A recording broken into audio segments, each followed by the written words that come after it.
মাননীয় অধ্যক্ষ মহোদয়, আমি রাষ্ট্রপতি মহোদয়ের অভিভাষণের ধন্যবাদ জ্ঞাপন প্রস্তাবে রাষ্ট্রপতি মহোদয়ের প্রতি কৃতজ্ঞতা জানাতে উপস্থিত হয়েছি।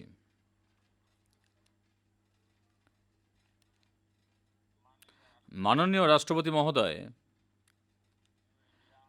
নতুন ভারতের বা অভিযানের জন্য নিজের বক্তব্যের দূরদৃষ্টি তুলে ধরেছেন। মাননীয় রাষ্ট্রপতি মহোদয়ের এই বক্তব্য একবিংশ শতাব্দীর তৃতীয় দশকের গোড়ায় আমাদের সকলের জন্য আলোকবর্তিকা প্রদর্শনকারী, প্রেরণাদায়ী, দেশের কোটি কোটি মানুষের মনে আস্থা জাগানো অভিভাষণ।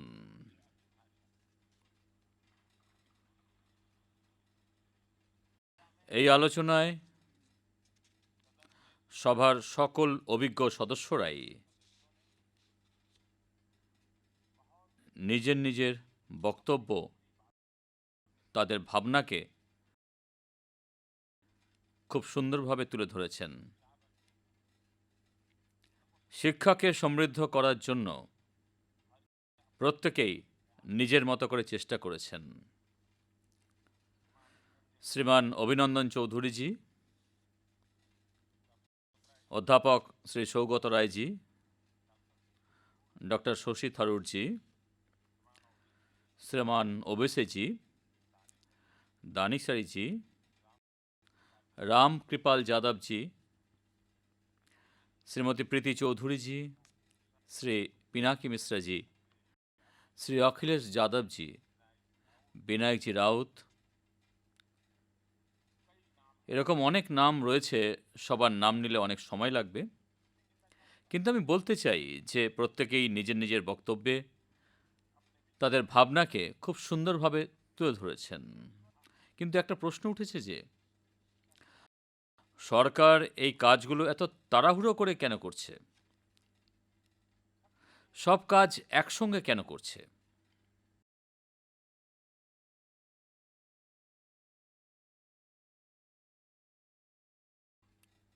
আমি শুরুতেই সেই সর্বেশ্বর দয়ালের একটি কবিতার একটি পংক্তি তুলে ধরতে চাইব। এই পংক্তিতে আমাদের সরকারের স্বভাব ও মর্যাদা পরিস্ফুষ্ট হয়েছে। এই প্রেরণার ফলেই আমরা গড্ডালিকা প্রবাহ থেকে সরে গিয়ে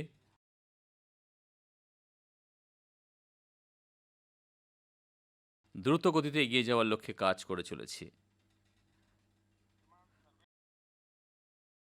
শ্রীমান সর্বেশ্বর দয়াল লিখেছিলেন, গড্ডালিকা প্রবাহে তারাই চলেন, গড্ডলিকা প্রবাহে তারাই চলেন, যাদের চরণ দুর্বল এবং হেরে যাওয়া, যাদের চরণ দুর্বল এবং হেরে যাওয়া। আমাদের তো নিজেদের সফর থেকে যা পাই, আমাদের তো নিজেদের সফর থেকে যা পাই, এমন অনির্মিত পন্থাই প্রিয়।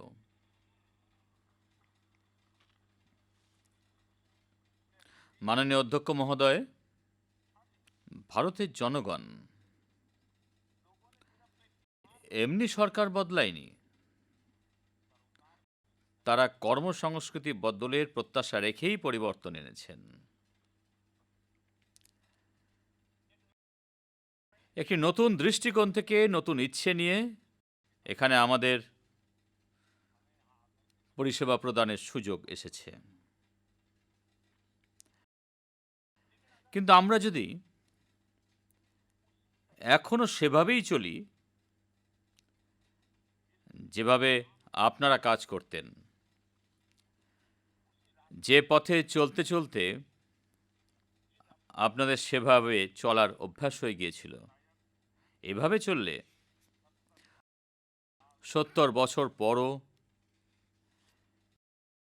এই দেশ থেকে সংবিধানের ৩৭০ ধারা বাতিল হতো না। আপনাদের মতো করে যদি চলতাম, তাহলে আজও মুসলমান বোনেদের ৩ তালাকের তলোয়ার দেখিয়ে ভয় দেখাতো। আপনাদের মতো করে চললে নাবালকরা ধর্ষণ করলে ফাঁসির সাজা পাবে, এই আইন পাশ হতো না। আপনাদের মতো করে চললে রাম জন্মভূমি মামলা আজও বিবাদের মধ্যে ফেঁসে রত।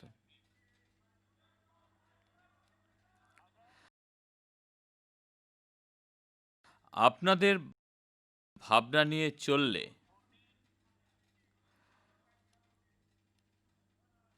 আপনাদের মতন ভাবনা নিয়ে চললে কর্তারপুর সাহেব করিডোর কোনোদিনই চালু হতো না। আপনাদের পদ্ধতিতে আপনাদের মতো করে চললে ভারত বাংলাদেশ সীমান্ত বিবাদ কোনো দিনও মিটত না। মাননীয় অধ্যক্ষ মহোদয়,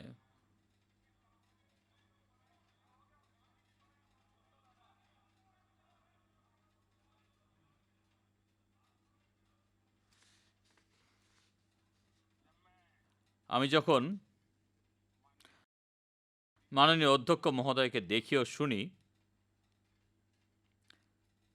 আমি সবার আগে শ্রী কিরেন রিজিজুকে মনে মনে ধন্যবাদ জানাই, কারণ তিনি ফিট ইন্ডিয়া মুভমেন্ট চালু করেছিলেন। আর সেই ফিট ইন্ডিয়া মুভমেন্টের প্রচার ও প্রসার অত্যন্ত সুচারুভাবে করেছিলেন। তিনি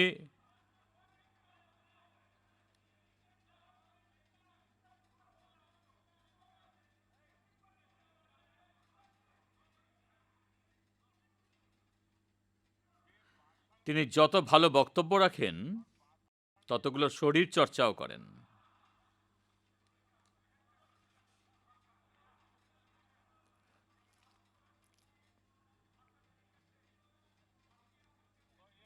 সেজন্যই ফিট ইন্ডিয়া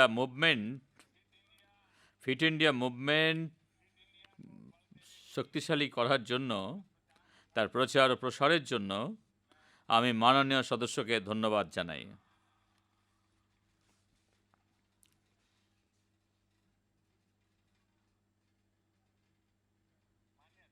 মাননীয় অধ্যক্ষ মহোদয়, একথা কেউ অস্বীকার করতে পারবেন না যে এই দেশ সর্বদাই সমস্যার সমাধানের জন্য চেষ্টা করে গেছে।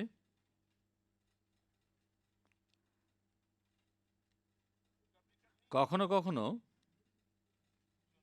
সমস্যাগুলিকে এড়িয়ে যাওয়ার স্বভাবও এই দেশ দেখেছে। সমস্যাগুলিকে বেছে নিয়ে অগ্রাধিকার অনুযায়ী সমাধানের সামর্থ্যহীন নেতাদের ওই দেশ দেখেছে। কিন্তু আজ বিশ্ববাসী ভারতের কাছে যেমন প্রত্যাশা করে, আমরা যদি সমস্যাগুলিকে প্রতিস্পর্ধা না দেখাতাম, সাহস করে সমাধানের চেষ্টা না করতাম, সবাইকে সঙ্গে নিয়ে এগিয়ে যাওয়ার গতি ত্বরান্বিত না করতাম, তাহলে দীর্ঘকাল ধরে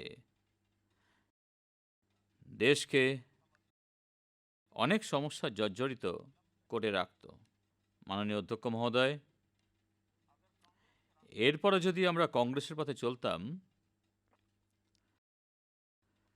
তাহলে ৫০ বছর পরও দেশকে শত্রু সম্পত্তি আইনের জন্য অপেক্ষা করতে হতো।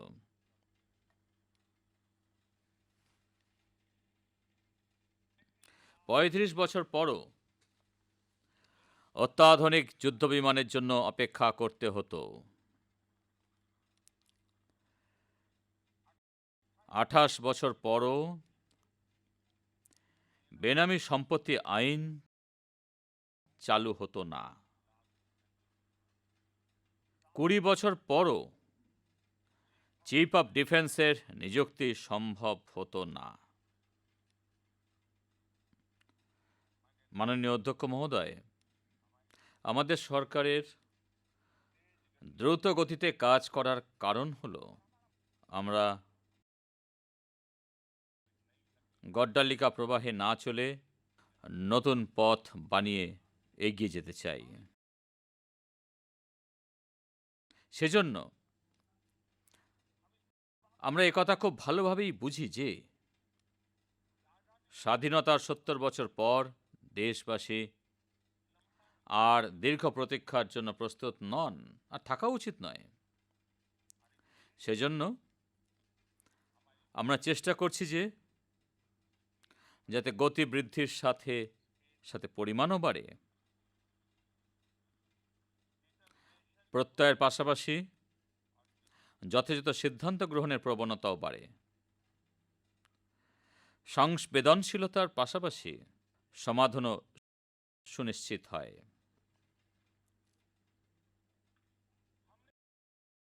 আমরা দ্রুত গতিতে কাজ করার ফলেই জনগণ আমাদের ৫ বছরের কাজ দেখে সেই গতিতে কাজ করার জন্য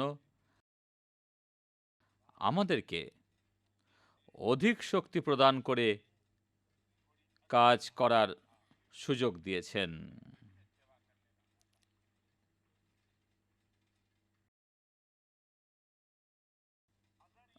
দ্রুত গতিতে কাজ না করলে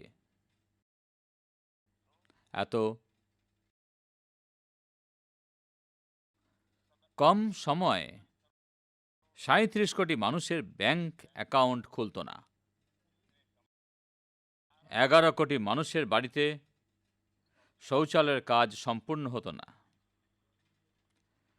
দ্রুত গতিতে কাজ না করলে ১৩ কোটি পরিবারের বিনা মূল্যে রান্নার গ্যাসের সংযোগ হতো না। দ্রুত গতিতে কাজ না করলে গৃহহীনদের জন্য ২ কোটি গৃহ নির্মাণ হতো না। দ্রুত গতিতে কাজ না করলে দীর্ঘদিন ধরে ঝুলে থাকা দিল্লির ১,৭০০-রও বেশি অবৈধ কলোনির ৪০ লক্ষের বেশি মানুষের জীবনে স্বস্তি ফিরত না। আজ তারা নিজেদের বাড়িতে থাকার অধিকার পেয়েছেন।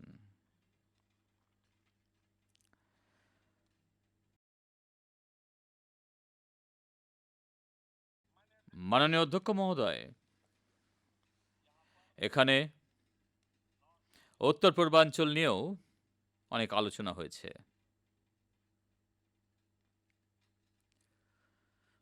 উত্তর পূর্বাঞ্চলের মানুষকে কত দশক ধরে অপেক্ষা করতে হয়েছে। রাজনৈতিক সমীকরণ বদলের সামর্থ্য ছিল না বলে, রাজনৈতিক দাঁড়িপাল্লা ভারী ছিল না বলে এই অঞ্চল দীর্ঘ বঞ্চনার শিকার।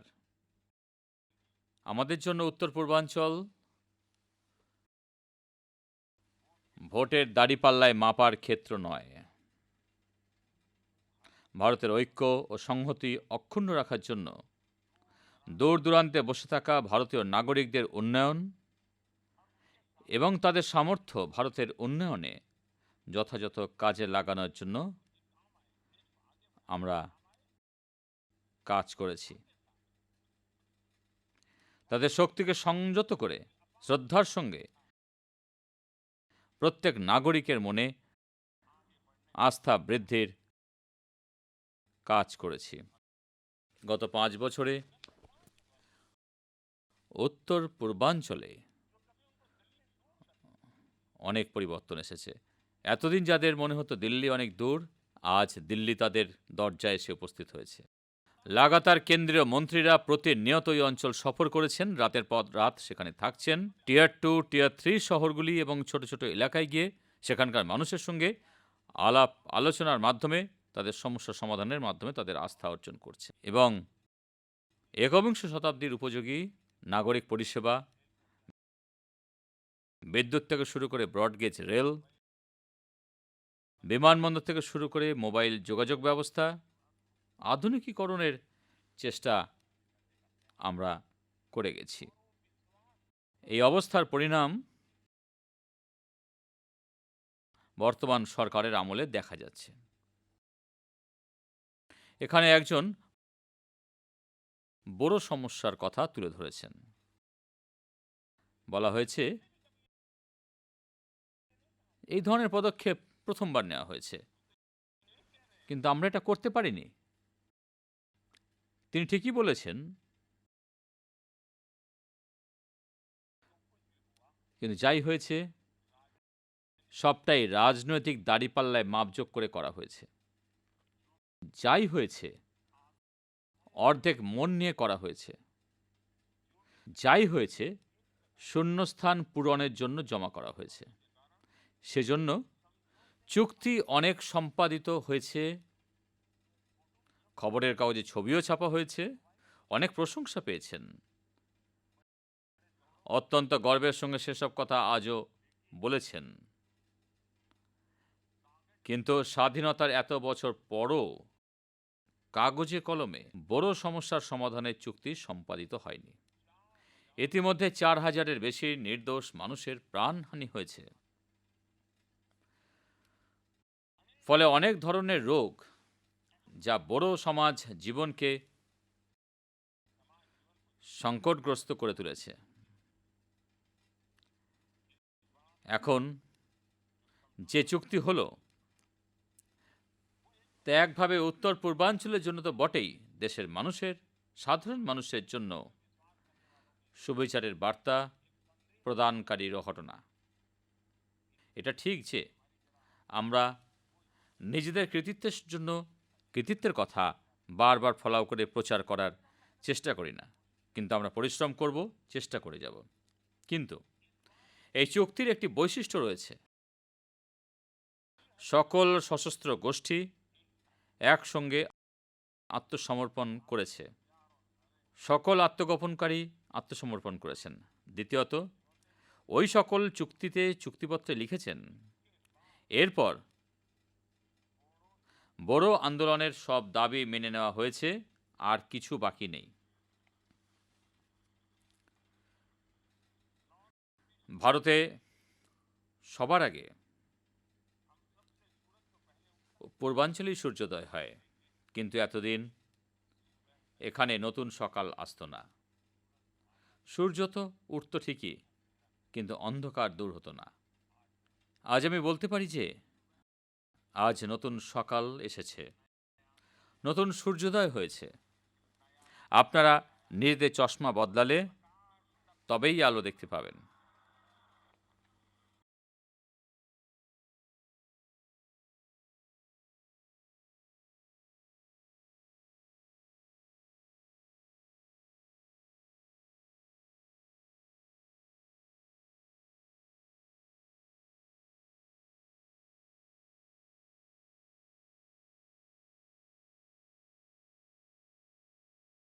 আমি আপনাদের কাছে অনেক অনেক কৃতজ্ঞ, কারণ আপনারা আমার বক্তব্যের মাঝে মাঝে বিশ্রামের সুযোগ দিচ্ছেন।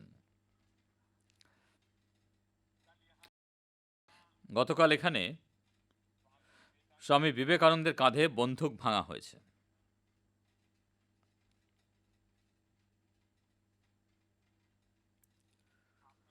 আপনারা এটা কার্যবিবরণী থেকে বাদ দিয়েছেন, তাই আমি এর উল্লেখ করব না। কিন্তু আমার একটা ছোট গল্প মনে পড়ে। একবার কয়েকজন রেলে সফর করছিলেন। আপনারা সকলেই জানেন, যখন রেলগাড়ি জোরে চলে তখন তার রেল লাইন থেকে কেমন আওয়াজ শোনা যায়। তো একজন সাধু রেলের কামরায় বসে বলছিলেন যে, দেখো রেল লাইনও কেমন কথা বলছে। এই নির্জীব লাইনগুলিও আমাদের কথা বলছে, অন্যের কথা শুনছে। লাইনগুলি যেন বলছে, আমার জীবনতরী পার করো, প্রভু তোমার অসীম লীলা। অন্য একজন সাধু বলেন, আমি তো অন্য কথা শুনতে পাচ্ছি। লাইনগুলি যেন বলছে, প্রভু তোমার অসীম লীলা, প্রভু তোমার অসীম লীলা। তাদের সঙ্গে একজন মৌলীও বসেছিলেন। তিনি বললেন, আমি শুনতে পাচ্ছি। তখন তিনি বললেন, আল্লাহ তোমার রহমত, আল্লাহ তোমার রহমত। তাদের সঙ্গে একজন পালোয়ানও বসেছিলেন। আমি কিন্তু শুনতে পাচ্ছি। কার আবরি কার কসরত, কার আবরি কর কসরত।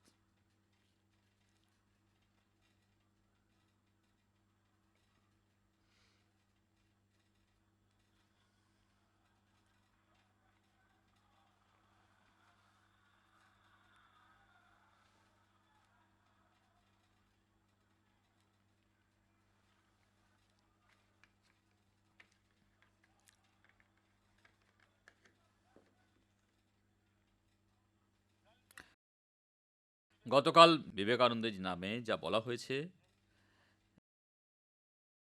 যার মনে যেরকম সেরকমই শুনতে পেয়েছেন। এটা বোঝার জন্য আপনাদের এত দূর যেতে হতো না, কাছেই অনেক কিছু ছিল।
মাননীয় অধ্যক্ষ মহোদয়,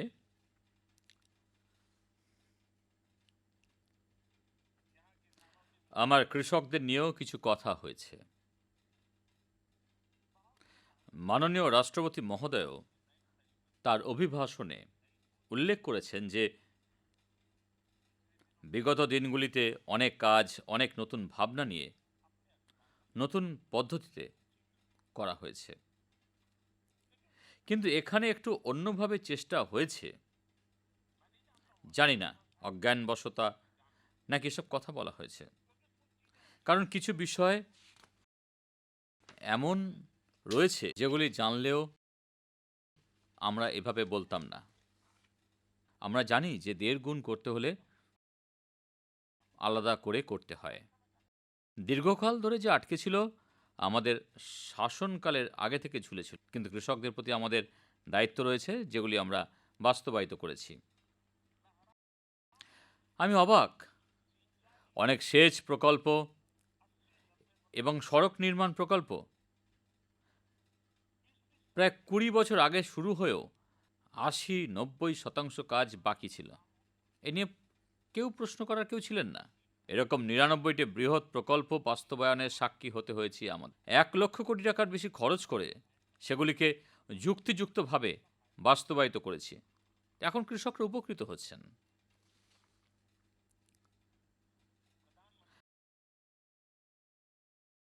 প্রধানমন্ত্রী ফসল বীমা যোজনার মাধ্যমে অনেক কৃষকের মনে বিশ্বাস গড়ে উঠেছে কৃষকদের পক্ষ থেকে প্রায় ১৩,০০০ কোটি টাকার বীমার টাকা জমা হয়েছে। কিন্তু কিন্তু বিভিন্ন প্রাকৃতিক বিপর্যয়ে তাদের যে লোকসান হয়েছে তা থেকে মুক্তি দেওয়ার জন্য এই বীমা যোজনা থেকে কৃষকদের ৫৬,০০০ কোটি টাকা দেওয়া হয়েছে। আমাদের অগ্রাধিকার হলো কৃষকদের আয় বৃদ্ধি। আমাদের অগ্রাধিকার হলো কৃষকদের চাষের জন্য বিনিয়োগ মূল্য কম করা। আগে ন্যূনতম সহায়ক মূল্যের নামে কি চলতো তা সকলেই জানেন। আমরা ক্ষমতায় আসার আগে দেশে বছরে ৭ লক্ষ টন ডাল ও তিল কেনা হয়েছে। এখন আর এত ডাল ও তিল আমদানি করতে হচ্ছে না।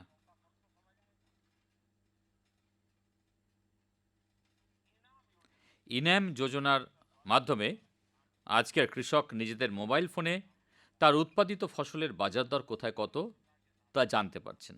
আর সরাসরি সেই বাজারে গিয়ে বিক্রি করতে পারছেন। আমি অত্যন্ত আনন্দিত যে ইতিমধ্যেই দেশের প্রায় 1.75 কোটি গ্রামের কৃষক এই প্রকল্পের সঙ্গে যুক্ত হয়েছেন। আর গত বছর ই নামের মাধ্যমে তারা প্রায় ১ লক্ষ কোটি টাকার ফলন বিক্রি করেছেন।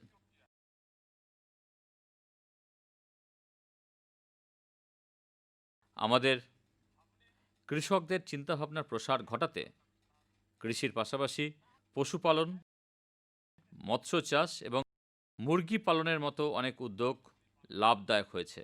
আমরা সৌরশক্তির ব্যবহার বৃদ্ধির চেষ্টা করছি। সোলার পাম্পের সংখ্যা বৃদ্ধি পেয়েছে। এমনই অনেক নতুন নতুন সুবিধা যুক্ত হওয়ার ফলে আজ কৃষকদের আর্থিক স্থিতিতে অনেক পরিবর্তন এসেছে। ২০১৪ সালে আমরা দায়িত্ব নেওয়ার আগে কৃষি মন্ত্রকের বাজেট ছিল ২৭,০০০ কোটি টাকা। আর পরবর্তী সময়ে এটি ৫ গুণেরও বেশি বৃদ্ধি পেয়ে প্রায় ১.৫ লক্ষে পৌঁছেছে।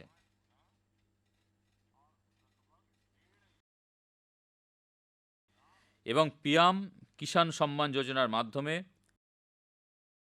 কৃষকদের ব্যাংক অ্যাকাউন্টে সরাসরি টাকা জমা করা হচ্ছে। এখনো পর্যন্ত প্রায় ৪৫,০০০ কোটি টাকা কৃষকদের অ্যাকাউন্টে ট্রান্সফার করা হয়েছে। মাঝে কোনো দালালদের সুযোগ দেওয়া হয়নি। কোনো ফাইল চালাচালির সমস্যা হয়নি। একটা ক্লিক করলেন আর পৌঁছে গেল। কিন্তু আমি এখানে মাননীয় সদস্যদের অনুরোধ জানাবো, রাজনীতি করতে থাকুন, করা উচিত। কিন্তু আমার বিশ্বাস রাজনীতির স্বার্থে কৃষকদের স্বার্থ নিয়ে কেউ ছিনিমিনি করব না। আমি এ বিষয়ে সেই মাননীয় সদস্যদের অনুরোধ জানাই, আপনারা নিজেদের রাজ্যে দেখা কৃষকদের নামে বাড়িয়ে বলছেন, আপনারা এটা সুনিশ্চিত করুন যে আপনাদের রাজ্যের কৃষকদের ব্যাংক অ্যাকাউন্টে পিএম কিষাণ সম্মান নিধির টাকা পৌঁছেছে কিনা। আপনাদের দ্বারা পরিচালিত রাজ্যের কৃষকদের ব্যাংক অ্যাকাউন্টে পিএম কিষাণ সম্মান নিধির টাকা পৌঁছচ্ছে না। আপনাদের দ্বারা পরিচালিত রাজ্য সরকার কৃষকদের তালিকা কেন্দ্র সরকারকে কেন পাঠাচ্ছে না? সেসব রাজ্যের কৃষকদের এই প্রকল্পের সঙ্গে কেন যুক্ত করা হচ্ছে না? ক্ষতিকার হয়েছে? কাদের ক্ষতি হয়েছে? সেসব রাজ্যের কৃষকদের হয়েছে। একথা কোনো মাননীয় সদস্য অস্বীকার করতে পারবেন না। অনেকে চাপাক স্বরে স্বীকার করলেও জোর গলায় হয়তো কিছু বলতে পারবেন না। অনেক জায়গায় অনেক কিছু হয়, কিন্তু হয়তো তারা জানেন। সেজন্য যে মাননীয় সদস্যরা অনেক কিছু বলেছেন তাদেরকে বলবো, সেই রাজ্যগুলির দিকে তাকান যেখানে কৃষকদের অনেক বড় বড় প্রতিশ্রুতি দিয়ে বড় বড় কথা বলে ভোট নেওয়া হয়েছে। শপথ গ্রহণ করে রাজ্য সরকার ক্ষমতায় এসেছে, কিন্তু তারপর আর প্রতিশ্রুতি পালন করেননি। এখানে মাননীয় সদস্যরা যেভাবে রাজ্যের প্রতিনিধিত্ব করছেন, তারা নিজের নিজের রাজ্যে কৃষকদের অধিকার সুনিশ্চিত করুন। মাননীয় অধ্যক্ষ মহোদয়, সর্বদলীয় বৈঠকে আমি সবাইকে একটু অনুরোধ করেছিলাম, আর আপনারাও নিজেদের প্রতিক্রিয়া জানিয়েছিলেন। তারপর পরিবেশনের গোড়ার দিকে সাংবাদিকদের বলেছিলাম, এই অধিবেশনে উভয় কক্ষেই আমরা সবাই শুধু আর্থিক বিষয় নিয়ে কথা বলতে চাই। দেশের আর্থিক পরিস্থিতির সমস্ত বিষয় নিয়ে নিবিড় আলোচনা চাই।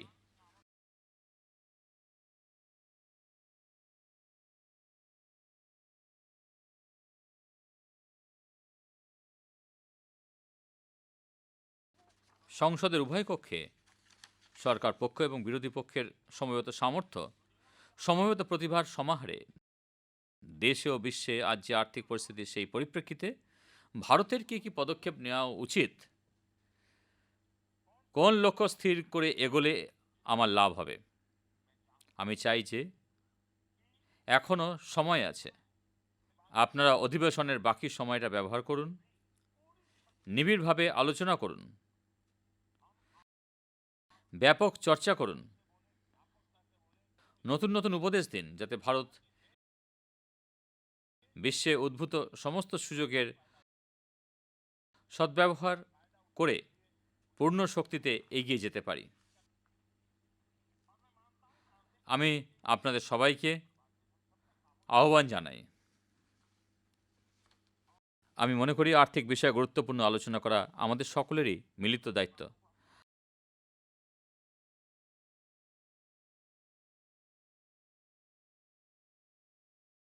আর এই দায়িত্বের ভারে আমরা পুরনো কথাগুলি ভুলতে পারি না, কারণ অতীতের নিরিখেই আমরা বর্তমানকে যাচাই করতে পারি।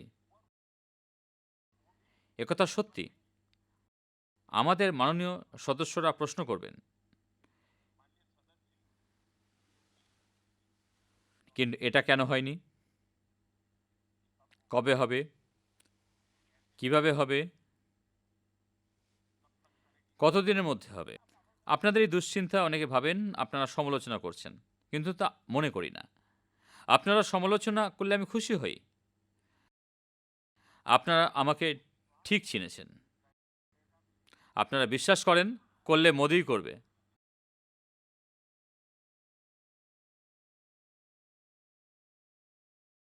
আর সেজন্য আপনাদের প্রশ্নকে আমি সমালোচনা বলে মনে করি না,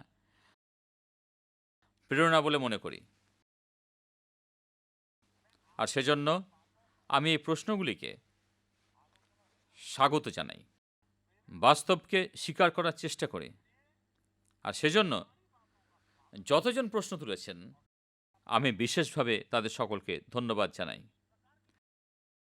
কারণ কেন হয়নি, কবে হবে, কিভাবে হবে, এই প্রশ্নগুলি খুব ভালো। এতে দেশের জন্য আপনাদের বক্তব্য বুঝতে অসুবিধা হয়। আপনারা সবাই জানেন যে আমরা সরকারের দায়িত্ব গ্রহণের পূর্ববর্তী কালখণ্ড কেমন ছিল। প্রায় প্রতিদিনই প্রত্যেক কাগজের শিরোনামে প্রকাশিত হতো নানা দুর্নীতির কথা।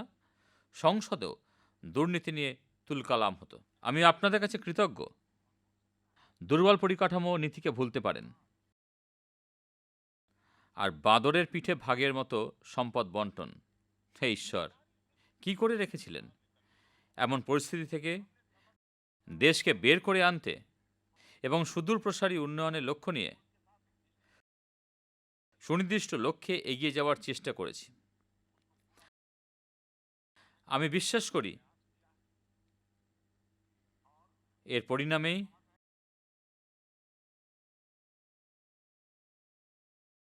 আজ অর্থব্যবস্থায় ফিসক্যাল ব্যালেন্স শিট তৈরি হয়েছে, মূল্যবৃদ্ধি নিয়ন্ত্রণে রয়েছে, আর ম্যাক্রো ইকোনমিক স্টেবিলিটিও নিয়ন্ত্রণে রয়েছে।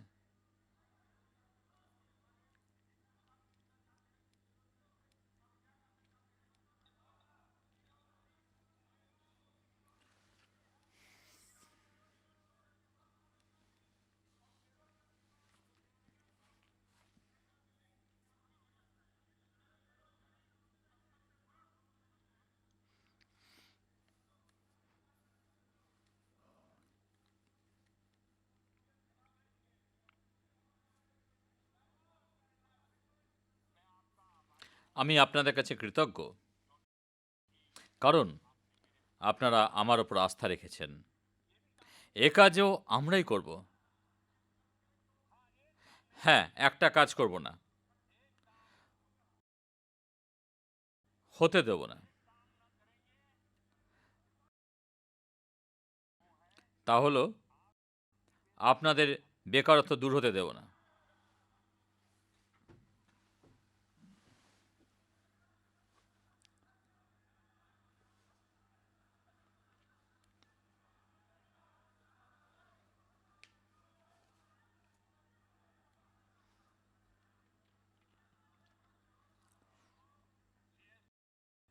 জিএসটি নিয়ে এত বড় গুরুত্বপূর্ণ সিদ্ধান্ত হয়েছে।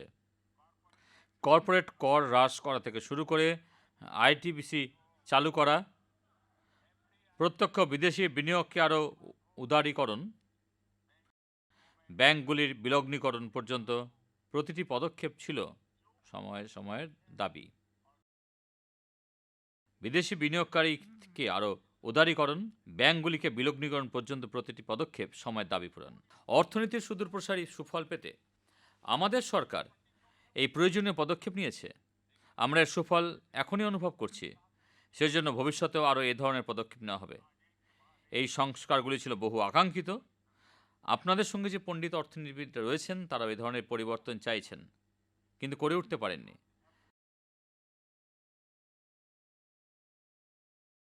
আমরা তাদের এই আকাঙ্ক্ষা পূরণের কাজ করছি। বিনিয়োগকারীদের আস্থা বৃদ্ধি এবং দেশের অর্থব্যবস্থা শক্তিশালী করার স্বার্থে আমরা এরকম বেশ কিছু গুরুত্বপূর্ণ পদক্ষেপ নিয়েছি।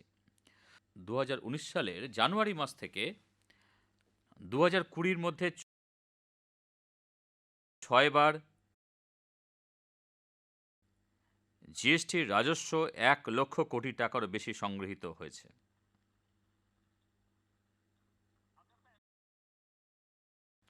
আমি যদি প্রত্যক্ষ বিদেশি বিনিয়োগের কথা বলি, তাহলে 2018 সালের এপ্রিল মাস থেকে সেপ্টেম্বরের মধ্যে $22 বিলিয়ন প্রত্যক্ষ বিদেশি বিনিয়োগ হয়েছিল।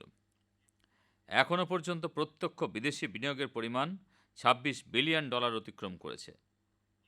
এতেই প্রমাণ হয় ভারতের প্রতি বিদেশি বিনিয়োগকারীদের বিশ্বাস বাড়ছে। ভারতের আর্থিক উন্নয়নের অপার সম্ভাবনা রয়েছে, এই প্রত্যয় এখন দৃঢ় হচ্ছে। তবেই তো বিনিয়োগ বাড়ছে।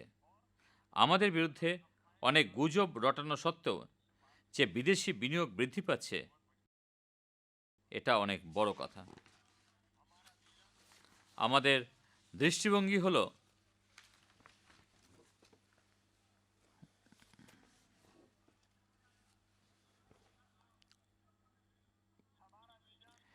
দৃষ্টিভঙ্গি হলো প্রভূত পরিমাণ বিনিয়োগ, বৃদ্ধি, উন্নত পরিকাঠামো এবং অধিক মূল্য সংযোজনের মাধ্যমে যত বেশি সম্ভব কর্মসংস্থান সৃষ্টি।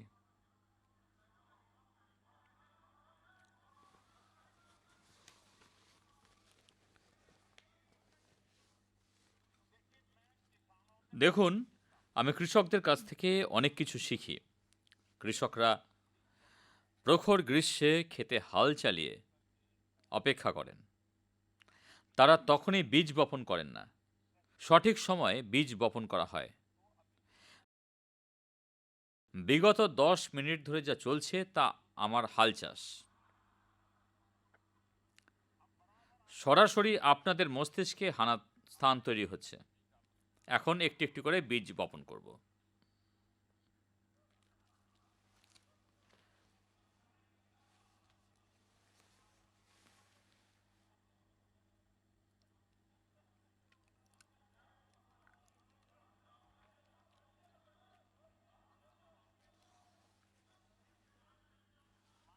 মাননীয় অধ্যক্ষ মহোদয়, Mudra Yojana, start up India, stand up India, এই প্রকল্পগুলি দেশে স্বরোজগারের ক্ষেত্রে জোয়ার এনেছে। শুধু তাই নয়, এদেশের কোটি কোটি মানুষ প্রথমবার মুদ্রা যোজনার মাধ্যমে রুজি রুটি উপার্জন করতে শুরু করেছেন। পাশাপাশি তার আরও ১, ২ কিংবা ৩ জন কর্মসংস্থানের সুযোগ দিতে সক্ষম হয়েছেন। শুধু তাই নয়, প্রথমবার যারা মুদ্রা যোজনার মাধ্যমে ব্যাংক থেকে ঋণ পেয়েছেন, তাদের ৭০% হলেন আমাদের মা ও বোনেরা, যারা সক্রিয় অর্থনীতির ক্ষেত্রে আগে অংশগ্রহণ করতে পারতেন না। ফলে অর্থনীতির পরিসর বৃদ্ধির ক্ষেত্রে তারাও অবদান রাখতে শুরু করেছেন। ইতিমধ্যেই ২৮,০০০-এর বেশি স্টার্টআপ চিহ্নিত হয়েছে। আর অত্যন্ত আনন্দের সঙ্গে বলছি, এর অধিকাংশই টিয়ার 2, টিয়ার 3 এই শহরগুলিতে উপস্থিত। অর্থাৎ আমাদের দেশের যুব সম্প্রদায় নতুন সংকল্প নিয়ে এগিয়ে চলেছে। মুদ্রা যোজনার মাধ্যমে ২২ কোটিরও বেশি ঋণ মুকুব হয়েছে এবং কোটি কোটি যুবক যুবতীর কর্মসংস্থান হয়েছে।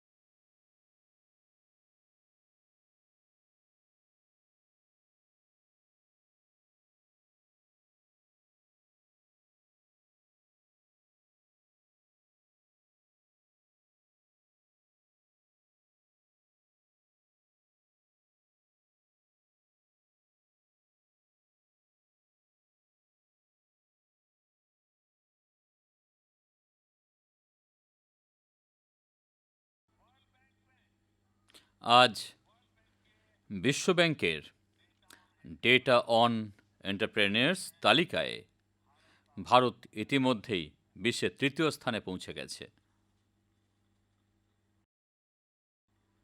সেপ্টেম্বর ২০১৭ থেকে নভেম্বর ২০১৯ পর্যন্ত ইপিএফও পেরোল ডেটাতে ১,৪৯,০০,০০০ নতুন উপভোক্তা জুড়েছে।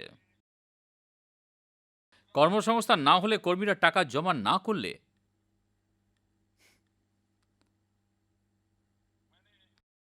আমি গতকাল একজন কংগ্রেস নেতার ঘোষণা শুনেছি। তিনি ঘোষণা করেছেন ৬ মাসের মধ্যে মোদিকে মানুষ লাঠিপেটা করবেন।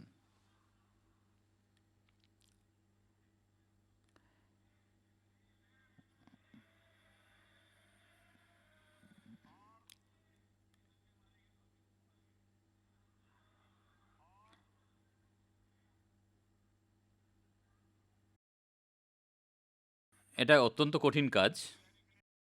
এর প্রস্তুতির জন্যই তো ৬ মাস লেগে যাবে। কিন্তু আমি ঠিক করেছি। আগামী ৬ মাসে রোজ সকালে আরও বেশি সূর্য প্রণাম করব। গত ২০ বছর ধরে যত ধরনের নোংরা গালি শুনেছি, আমি নিজেকে গালি প্রুফ বানিয়ে ফেলেছি। ৬ মাস ধরে এত সূর্য প্রণাম করব যে আমার পিঠও লাঠি পেটা সহ্য করার শক্তি অর্জন করবে। আমি আগে থেকে এই ঘোষণা করার জন্য তার কাছে অত্যন্ত কৃতজ্ঞ। তিনি আমাকে ৬ মাস ধরে শরীরচর্চা বৃদ্ধির সুযোগ দিলেন। মাননীয় অধ্যক্ষ মহোদয়,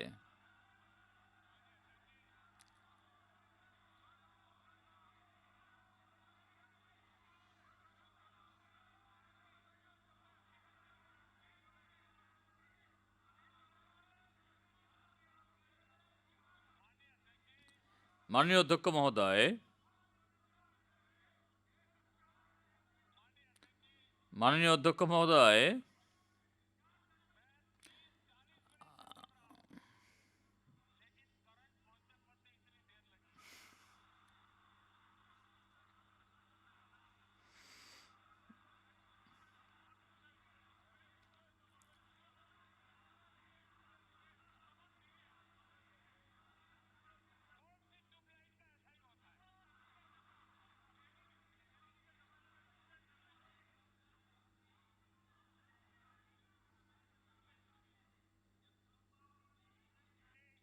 মাননীয় অধ্যক্ষ মহোদয়,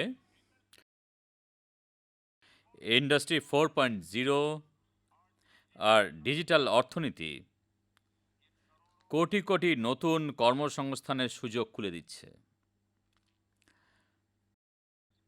দক্ষতা উন্নয়ন, নতুন দক্ষতা সম্পন্ন মানব সম্পদ তৈরি করা, শ্রম আইন সংস্কারের জন্য সংসদে ইতিমধ্যেই একটি প্রস্তাব পেশ করা হয়েছে।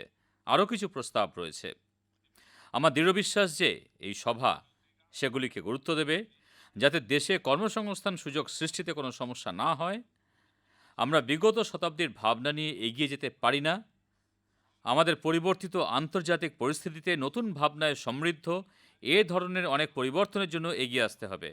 আমি এই সভার সমস্ত মাননীয় সদস্যদের কাছে প্রার্থনা জানাই যে যত দ্রুত সম্ভব শ্রম আইন সংস্কারের বিষয়টি ত্বরান্বিত করুন। তাহলে কর্মসংস্থানের নতুন সুযোগ সৃষ্টির ক্ষেত্রে সুবিধা হবে। আর আমি বিশ্বাস করি 5 লক্ষ কোটি মার্কিন ডলার সমৃদ্ধ ভারতীয় অর্থনীতি is of doing business, is of living.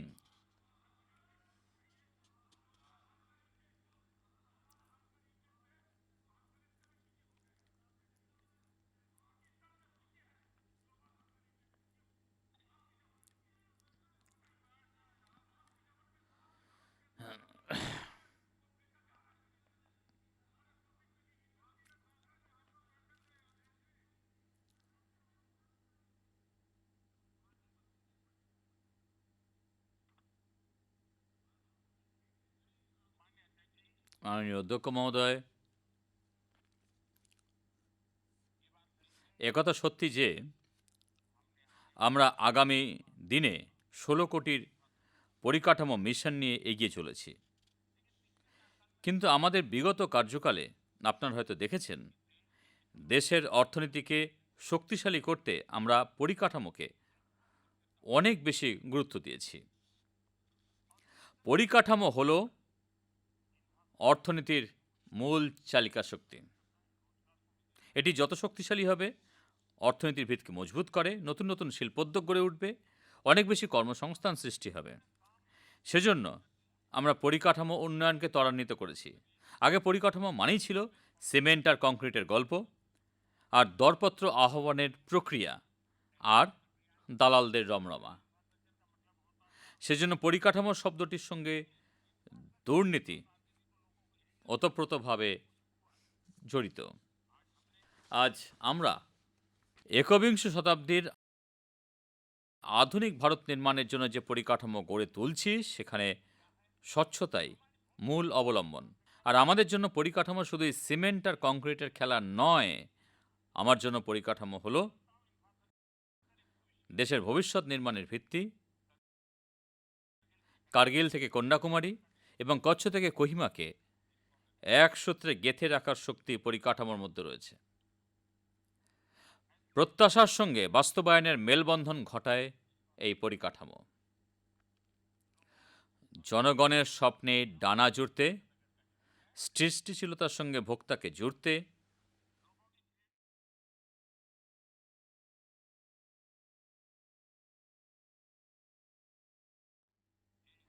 শিশুর সঙ্গে বিদ্যালয়ের সম্পর্ক তৈরি করতে, কৃষকের সঙ্গে বাজারকে জুড়তে পরিকাঠামোই করে, ব্যবসায়ের সঙ্গে ভোক্তাকে জুড়তে পরিকাঠামোই করে। একজন গরিব গর্ভবতী মাকে হাসপাতালের সঙ্গে জুড়তে পরিকাঠামোই উন্নয়নের শেষ কথা। মানুষের সাথে মানুষকে জুড়তে উন্নয়নের শেষ কথা। সেচ থেকে শুরু করে শিল্প পর্যন্ত, সামাজিক পরিকাঠামো থেকে শুরু করে গ্রামীণ পরিকাঠামো পর্যন্ত,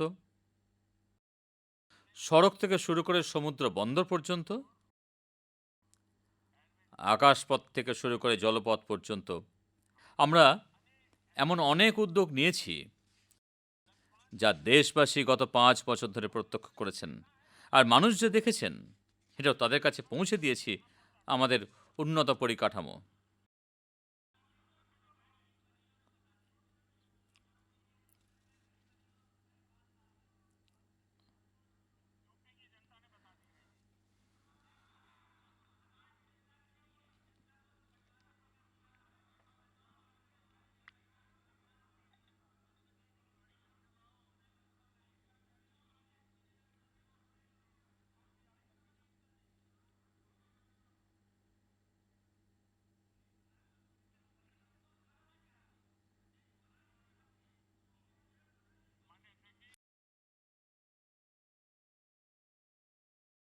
মাননীয় অধ্যক্ষ মহোদয়, আরও কিছু বিষয় স্পষ্ট করতে চাই। আমাদের এখানে কি কাজ হচ্ছে। আমাদের দেশে পরিকাঠামো ক্ষেত্রে কিভাবে কাজ হয় তা দিল্লিকে দিয়েই বোঝা যায়। দিল্লিতে ট্রাফিক ব্যবস্থা, পরিবেশ দূষণ, হাজার হাজার ট্রাক দিল্লির ওপর দিয়ে যাচ্ছে। ইউপিএ সরকারের লক্ষ্য ছিল 2009 সালের মধ্যে দিল্লির চারপাশের এক্সপ্রেসওয়েগুলির কাজ সম্পূর্ণ করা। 2014 সালে আমরা দায়িত্ব নেওয়ার পর দেখলাম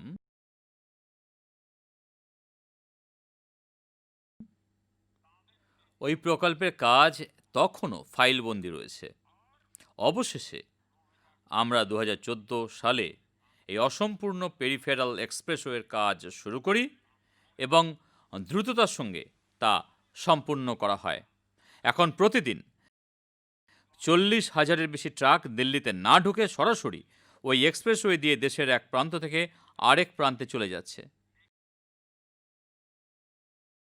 দিল্লিকে পরিবেশ দূষণকে থেকে বাঁচাতে এটি একটি গুরুত্বপূর্ণ পদক্ষেপ। এটাই পার্থক্য। পরিকাঠামোর গুরুত্বকে বুঝতে একটু সময় লাগে।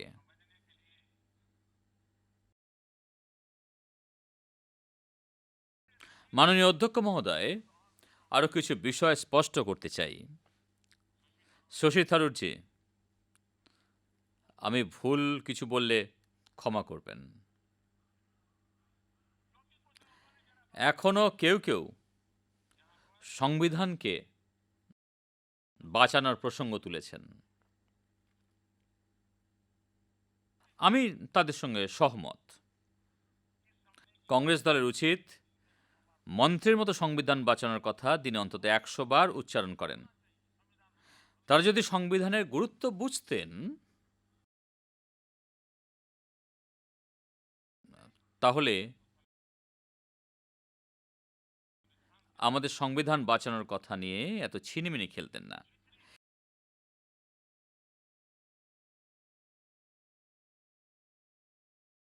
সেজন্য আপনারা যতবার সংবিধান শব্দটি উচ্চারণ করবেন, কিছু পদক্ষেপ বারবার আপনাদের ভুলের কথা মনে করিয়ে দেবে, আপনাদের সেই ইচ্ছেকে মনে করিয়ে দেবে, আর আপনারা এই সত্যটি বুঝতে পারবেন যে এই দেশের জন্য সংবিধান কতটা মূল্যবান। মাননীয় অধ্যক্ষ মহোদয়, এখন আপনারা সংবিধান বাঁচানোর কথা বলছেন, কিন্তু দেশে জরুরি অবস্থা চালু করার সময় কথাটা তাদের মনে ছিল না। তারা সেই সময় এমনকি বিচারালয়ে জনগণের ন্যায় সমীক্ষার অধিকারও হরণ করেছিলেন।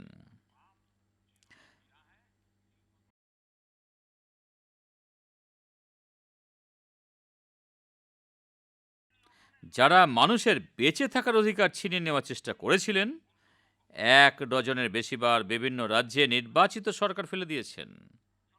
যারা উত্তরসূরিদের বারবার সংবিধান বাঁচানোর কথা বলে যেতেই হবে, সেজন্য তাদেরই বারবার সংবিধান বাঁচাও, সংবিধান বাঁচাও, সংবিধান বাঁচাও মন্ত্র জপ করা প্রয়োজন। বারবার তারা রাজ্যে নির্বাচিত সরকার ফেলে দিয়েছেন।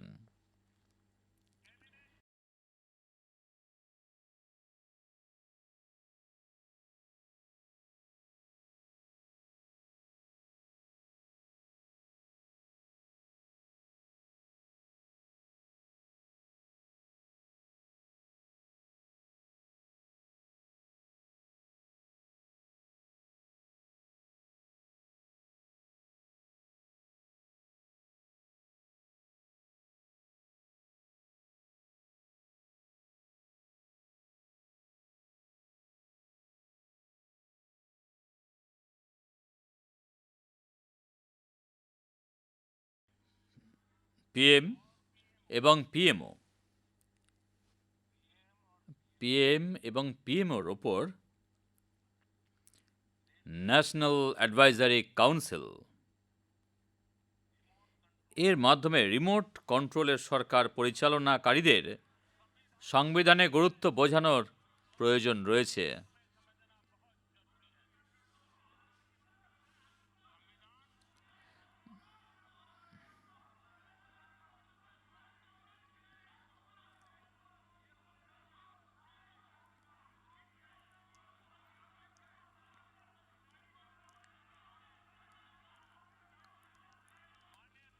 মাননীয় অধ্যক্ষ মহোদয়,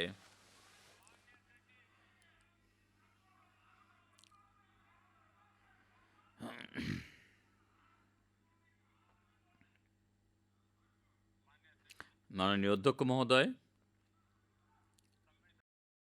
সংবিধানের হয়ে ওকালতি করার নামে দিল্লি ও সারা দেশে কি হচ্ছে তা দেশবাসী খুব ভালোভাবেই বুঝতে পারছেন।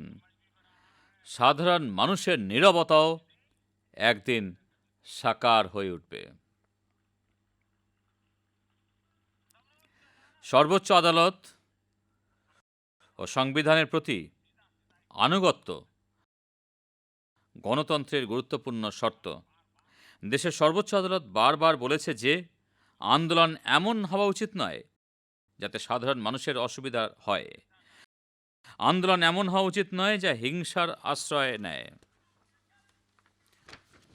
আজ সংবিধান বাঁচানোর কথা যারা বলছেন,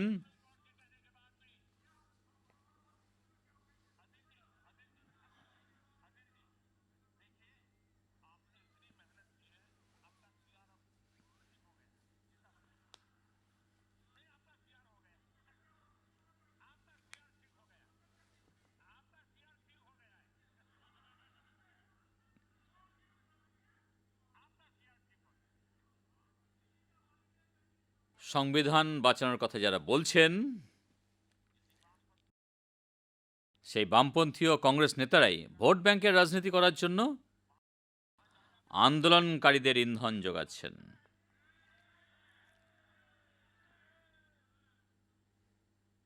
মাননীয় অধ্যক্ষ মহোদয়,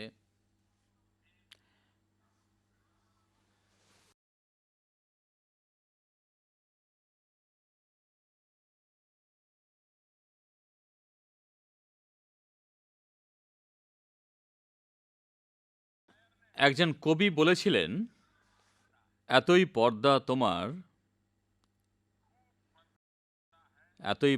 তোমার যে বস্ত্র ব্যবসায়ের গায়ে লেগে বসে আছো। এতই পর্দা তোমার যে বস্ত্র ব্যবসায়ের গায়ে লেগে বসে আছো। সত্য লুকিয়ে থাকে না, সামনেও আসে না।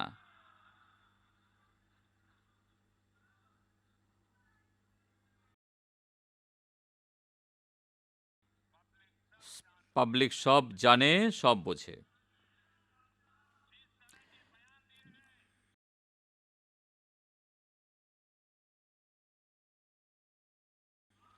মাননীয় অধ্যক্ষ মহোদয়, বিগত দিনে যে ভাষা উচ্চারিত হয়েছে, যে ধরনের বক্তব্য শোনা গেছে, জানি আজ এই সভাতেও শোরগোল উঠেছে।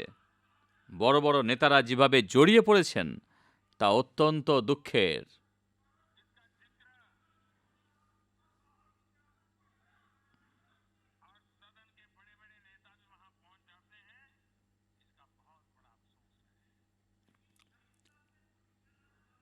কংগ্রেসের সময়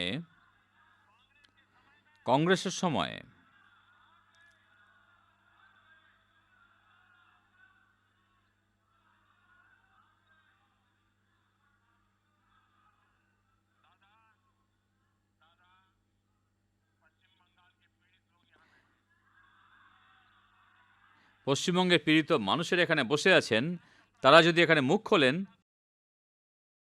তাহলে দাদা আপনাদের সমস্যা হবে। কিভাবে নির্দোষ মানুষদের মৃত্যুর দিকে ঠেলে দেওয়া হচ্ছে তা আপনারা খুব ভালোভাবেই জানেন।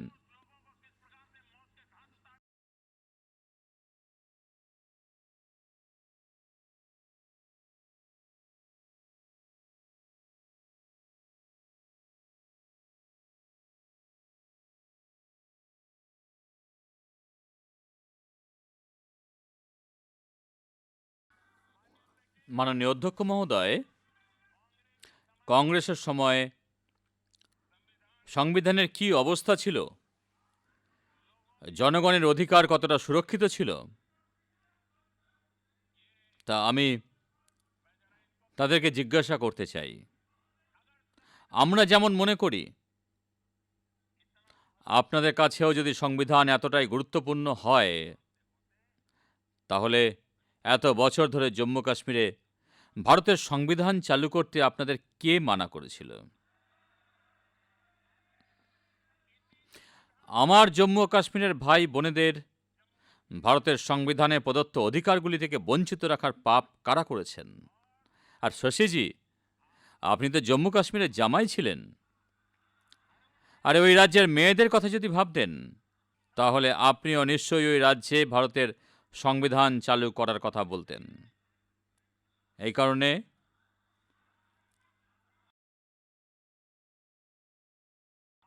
মাননীয় অধ্যক্ষ মহোদয়, একজন মাননীয় সাংসদ বলেছেন জম্মু ও কাশ্মীর তাদের পরিচয় হারিয়েছে। আর একজন যা বলেছেন, তার মানে জম্মু কাশ্মীর একটি নিছক ভূখণ্ডের সমার্থক।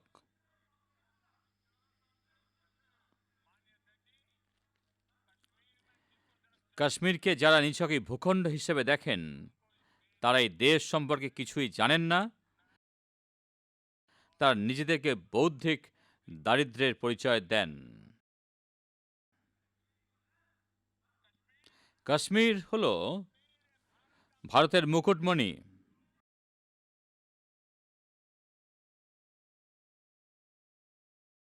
মাননীয় অধ্যক্ষ মহোদয়, এর পরিচয় বোমা, বন্দুক এবং বিচ্ছিন্নতাবাদের সমার্থক করে তোলা হয়েছিল। যারা আজ জম্মু ও কাশ্মীরের পরিচয়ের কথা বলেন, তারাই 1990 সালের 19শে জানুয়ারি কাশ্মীরের আসল পরিচয়কে মাটিতে পুঁতে দিয়েছেন।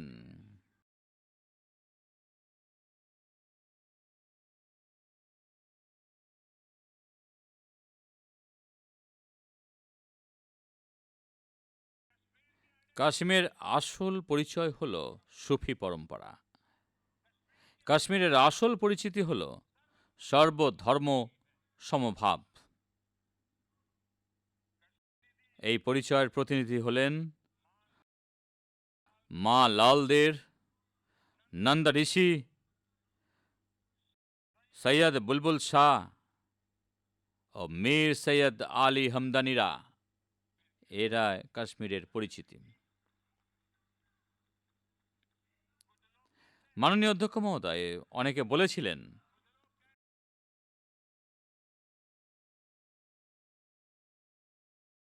বলেছিলেন সংবিধানের ৩৭০ ধারা বাতিল করলে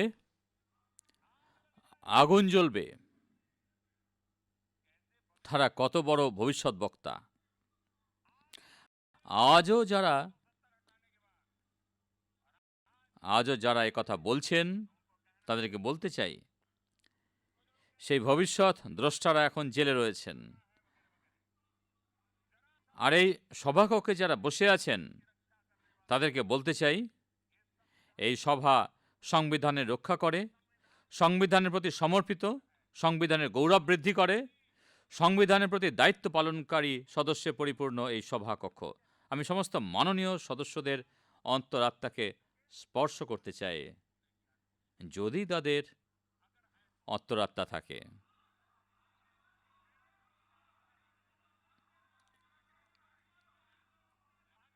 মাননীয় অধ্যক্ষ মহোদয়,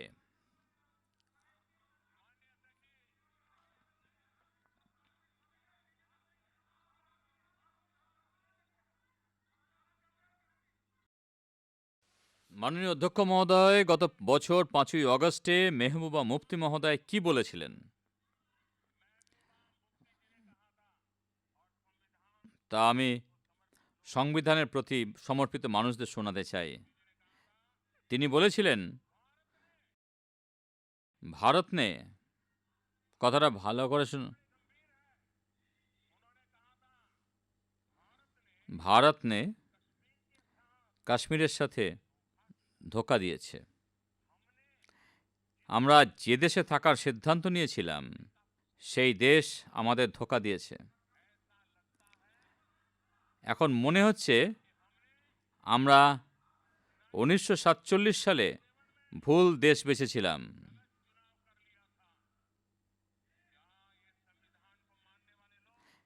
সংবিধানের ভক্তরা কি তার এই ভাষাকে মেনে নেবেন? তার জন্য ওকালতি করবেন? তেমনই শ্রী ওমরজি আবদুল্লাহ বলেছিলেন, ওমর আবদুল্লাহজি বলেছিলেন 370 ধারা বাতিল এমন ভূমিকম্প আনবে, 370 ধারা বাতিল এমন ভূমিকম্প আনবে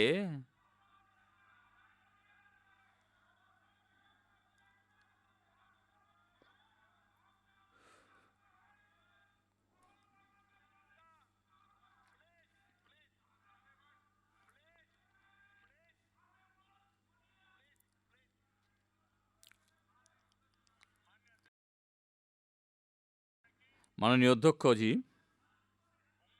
ওমর আবদুল্লাহজি বলেছিলেন 370 ধারা বাতিল এমন ভূমিকম্প আনবে যে কাশ্মীর ভারত থেকে আলাদা হয়ে যাবে। মাননীয় অধ্যক্ষ মহোদয় ফারুক আবদুল্লাহজি বলেছিলেন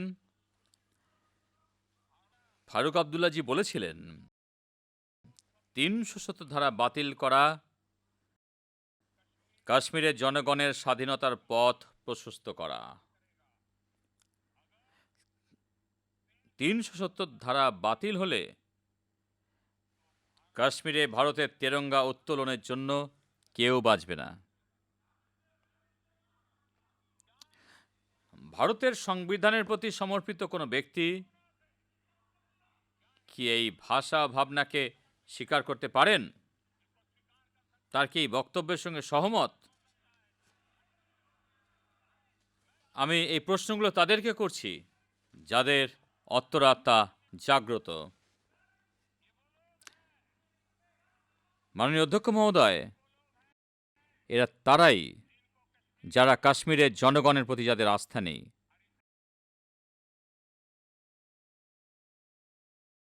তারাই এরকম ভাষা বলতে পারেন। আমাদের কাশ্মীরের জনগণের ওপর ভরসা আছে। তাদের ওপর ভরসা রেখেই আমরা 370 ধারা বাতিল করেছি। আর আজ কাশ্মীরে দ্রুত গতিতে উন্নয়নযজ্ঞ চলছে। আজ দেশের কোনো অঞ্চলের পরিস্থিতির অবনতির অনুমতি দেওয়া সম্ভব নয়, তা সে কাশ্মীর হোক কিংবা উত্তর পূর্বাঞ্চল অথবা কেরল।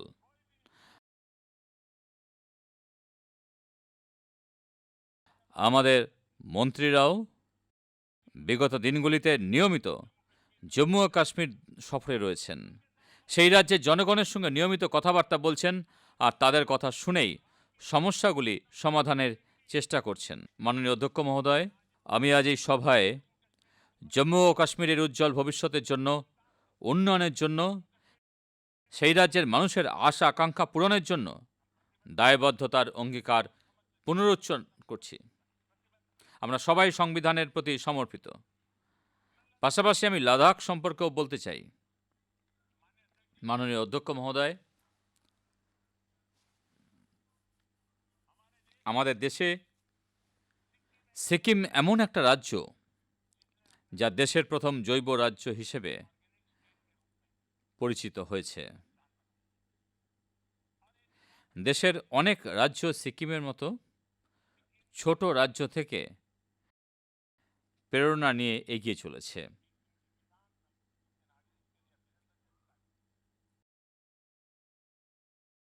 লাদাখ সম্পর্কেও আমার মনে এমনই স্পষ্ট চিত্র রয়েছে।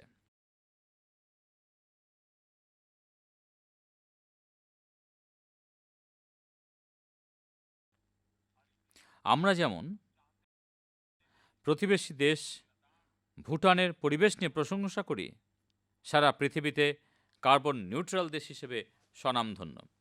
আমাদের প্রত্যেকের সংকল্প করা উচিত আমরা লাদাখকেও কার্বন নিউট্রাল অঞ্চল হিসেবে গড়ে তুলব।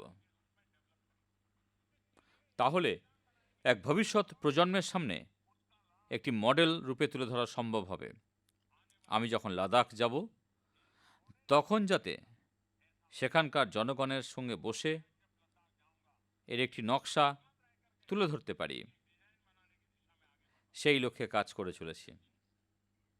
মাননীয় অধ্যক্ষ মহোদয়, এই সভা একটি আইন প্রণয়ন করেছে। পূর্ববর্তী একটি আইন সংশোধনের মাধ্যমে এই আইন উভয় সভায় গৃহীত হয়েছে, নোটিফিকেশনও হয়ে গেছে। এখন আইন প্রয়োগের প্রক্রিয়া শুরু করার চেষ্টা করা হচ্ছে।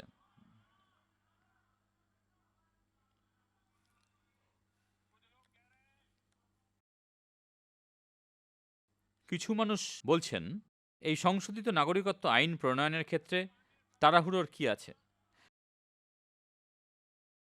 কয়েকজন মাননীয় সদস্য বলেছেন, এই সরকার বৈষম্যের সৃষ্টি করছে, এ হিন্দু মুসলিম ভেদাভেদ করছে।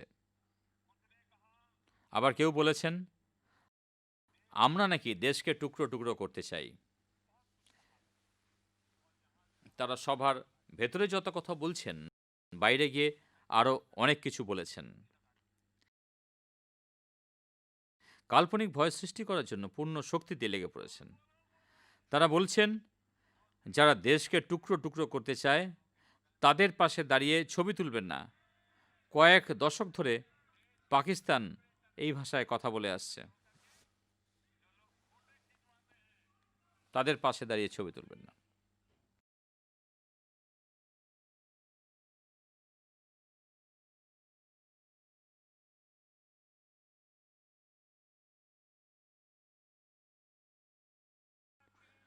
পাকিস্তানও ভারতের মুসলমানদের মনে ভ্রম সৃষ্টি করার অনেক চেষ্টা করেছে, কিন্তু সফল হয়নি।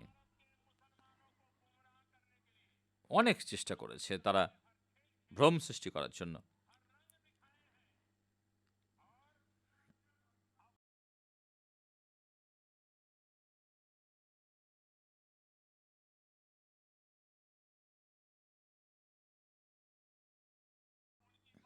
কিন্তু আমি অবাক হচ্ছি এটা দেখে, যাদেরকে ভারতের জনগণ ক্ষমতার সিংহাসন থেকে ছুঁড়ে ফেলে দিয়েছেন,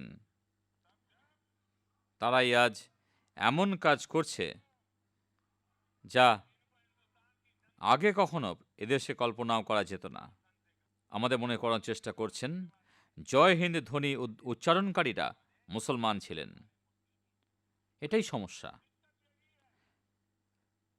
কংগ্রেসের চোখে তারা সর্বদাই শুধু মুসলমান,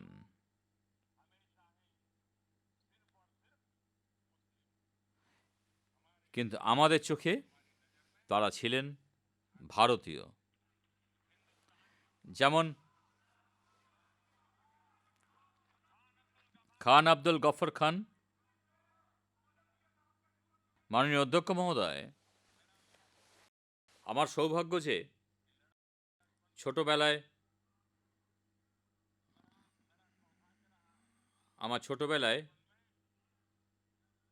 খান আব্দুল গফর খানজির চরণ স্পর্শ করার সুযোগ হয়েছিল, এজন্য আমি গর্বিত।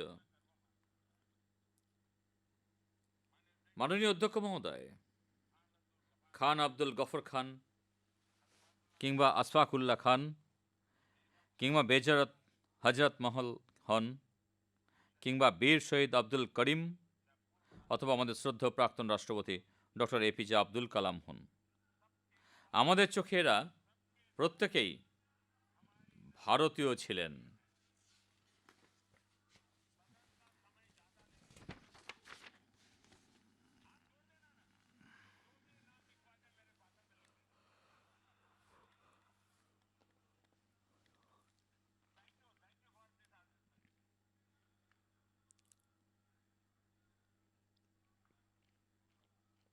মাননীয় অধ্যক্ষ মহোদয়, কংগ্রেস ও তাদের মতো দলগুলি যেদিন ভারতকে ভারতের চোখে দেখতে শুরু করবে, সেদিন তারা নিজেদের ভুল বুঝতে পারবে।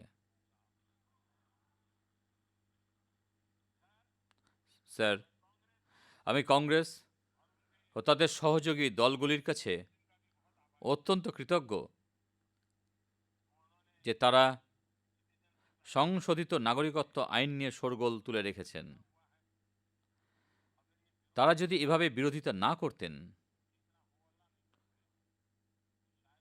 তাহলে হয়তো দেশবাসী এত সহজে এই আইনের স্বরূপ সম্পর্কে অবহিত হতেন না।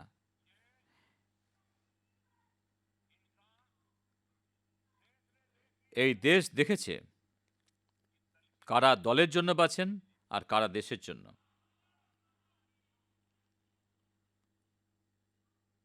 আর আমি চাই আলোচনা শুরু হলে কথা তো দূর অব্দি যাবেই।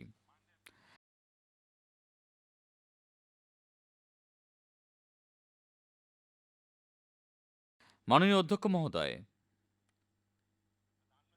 যে কারো মনেই প্রধানমন্ত্রী হওয়ার ইচ্ছা থাকতে পারে, কিন্তু কাউকে প্রধানমন্ত্রী করার জন্য কাগজে দাগ টেনে ভারতকে ভাগ করে দেওয়া হয়েছিল। এই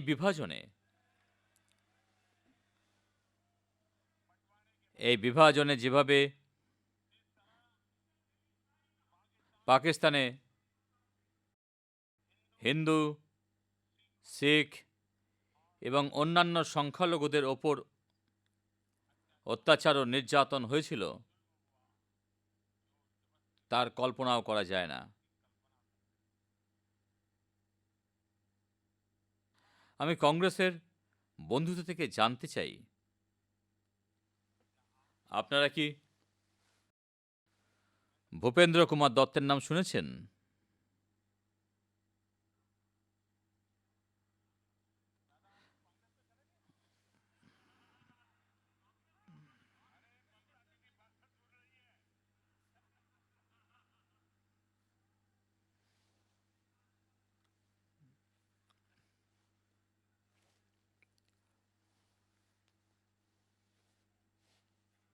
কংগ্রেসের জন্য জানা অত্যন্ত জরুরি। যারা এখানে নেই তাদেরও জানা উচিত। ভূপেন্দ্র কুমার দত্ত একসময় অল ইন্ডিয়া কংগ্রেস কমিটির সদস্য ছিলেন। স্বাধীনতা সংগ্রামের সময় তিনি 23 বছর জেলে কাটিয়েছেন।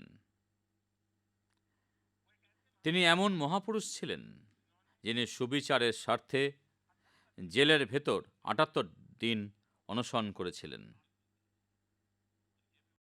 এটা একটা রেকর্ড। দেশভাগের পর ভূপেন্দ্র কুমার দত্ত পাকিস্তানি থেকে গিয়েছিলেন। তিনি সেদেশের সংবিধান সভার সদস্যও ছিলেন।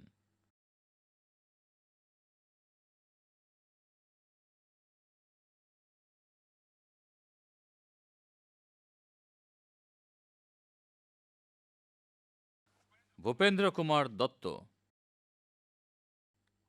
ওই সংবিধান সভায় যে কথা বলেছিলেন সেটা আপনাদের শোনাতে চাই। যারা আমাদের দোষারোপ করছেন তাদের এটা বোঝা খুব দরকার। ভূপেন্দ্র কুমার দত্ত বলেছিলেন, পাকিস্তানের ক্ষেত্রে সংখ্যালঘুরা বাস্তবিকই পূর্ব নির্ধারিত।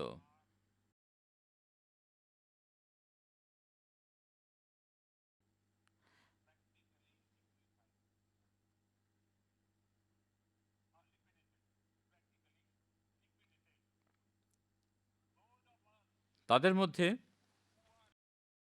আমরা যে ১ কোটির মতো মানুষ পূর্ববঙ্গে রয়েছি,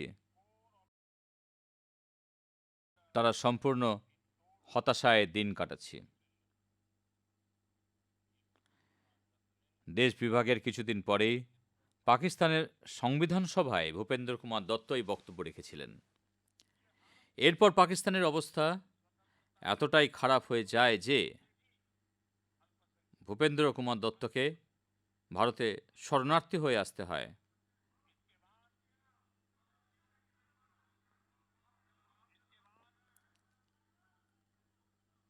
পাকিস্তানের অবস্থা এতটাই খারাপ হয়ে যায় যে ভূপেন্দ্র কুমার দত্তকে ভারতের শরণার্থী হয়ে থাকতে হয়, আর ভারত মাতার কোলেই তাঁর মৃত্যু হয়।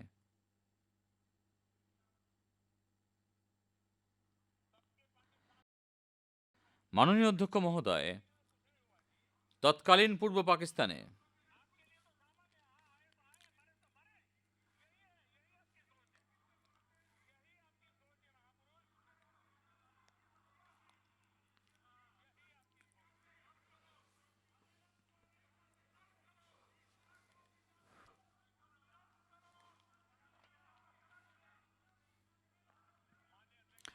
মাননীয় অধ্যক্ষ মহোদয়,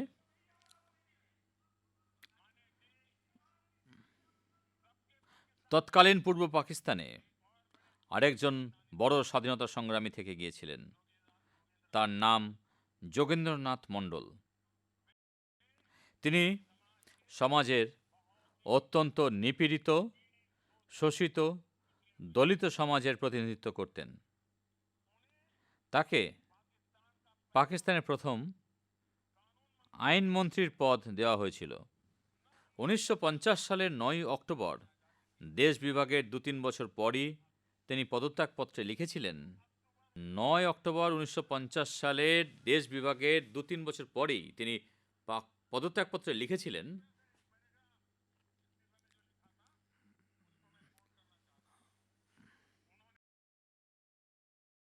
তিনি বলেছিলেন, আমার বলা উচিত যে পাকিস্তান থেকে হিন্দুদের তাড়ানোর কাজ পশ্চিম পাকিস্তানে পুরোপুরি সফল হয়েছে, আর পূর্ব পাকিস্তানে সাফল্যের কাছাকাছি। আরেকটি জায়গায় তিনি লিখেছেন, পাকিস্তান মুসলিম লীগকে সম্পূর্ণ সন্তুষ্ট করতে পারেনি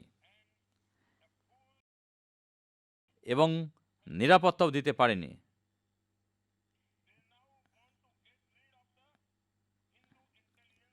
তাদের পাকিস্তান মুসলিম লীগকে যাতে পাকিস্তানের রাজনৈতিক, অর্থনৈতিক এবং সামাজিক জীবনে কোনো রকম প্রভাব না পড়ে।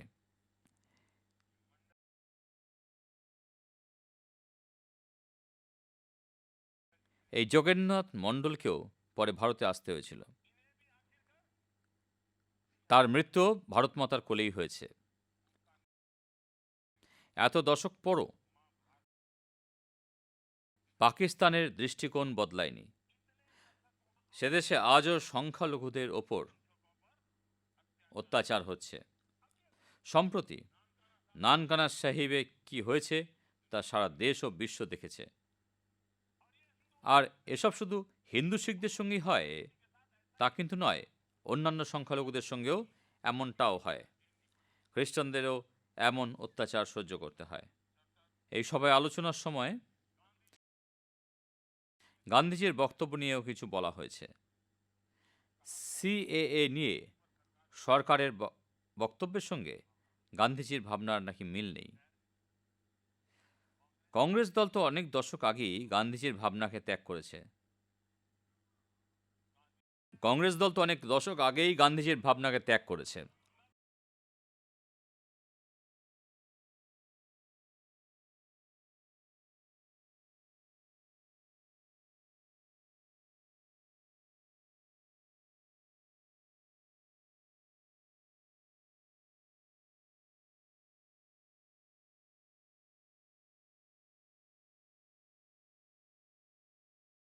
সেজন্য দেশবাসী আপনাদের থেকে কিছুই প্রত্যাশা করেন না। কিন্তু যার ভিত্তিতে কংগ্রেসের রুজি রুটি আমি আজ তার কথা বলতে চাই। 1950 সালে নেহরু লিয়াকত চুক্তি হয়েছিল। ভারত ও পাকিস্তানে বসবাসকারী সংখ্যালঘুদের নিরাপত্তার স্বার্থে এই চুক্তি হয়েছিল। এই চুক্তি অনুসারে পাকিস্তানে বসবাসকারী সংখ্যালঘুদের সঙ্গে ওপর কোনো বৈষম্যমূলক ব্যবহার করা হবে না।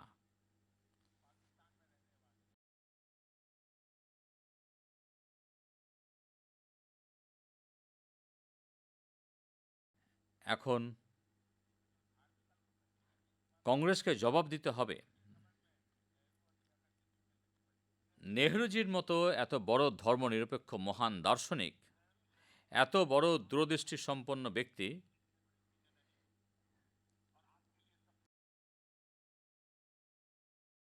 সেই সময় সংখ্যালঘু শব্দটির পরিবর্তে সমস্ত নাগরিক শব্দটি কেন ব্যবহার করেননি? তার মতো মহান উদার ব্যক্তি এমনটি কেন করেননি ভাই? এর পেছনে নিশ্চয়ই কোনো কারণ আছে। আপনারা এই সত্যকে কতদিন লুকিয়ে রাখবেন? ভাই ও বোনেরা, মাননীয় অধ্যক্ষ মহোদয় এবং সমস্ত মাননীয় সদস্যগণ, আমি সেই সময়ের কথা বলছি।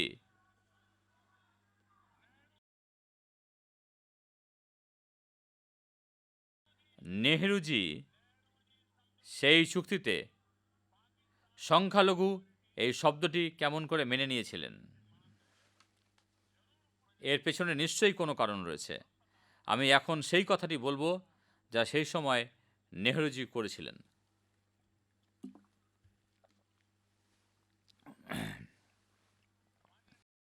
মাননীয় অধ্যক্ষ মহোদয়, নেহরুজি সংখ্যালঘু শব্দটি কেন প্রয়োগ করেছেন? এই প্রশ্নের জবাব আপনি দেবেন না, কারণ আপনার অসুবিধা রয়েছে। কিন্তু নেহরুজি নিজেই এর জবাব দিয়ে গেছেন। এই চুক্তি স্বাক্ষরের 1 বছর আগে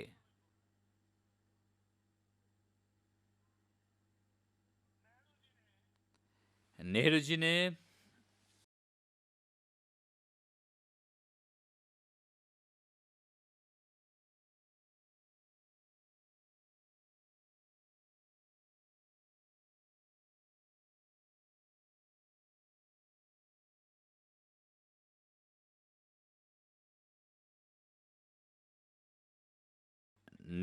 লিখেছিলেন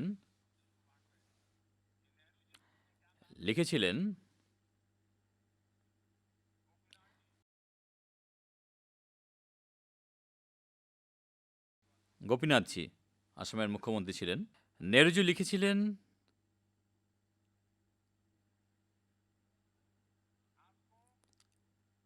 আপনাদের হিন্দু শরণার্থী এবং মুসলিম অভিবাসী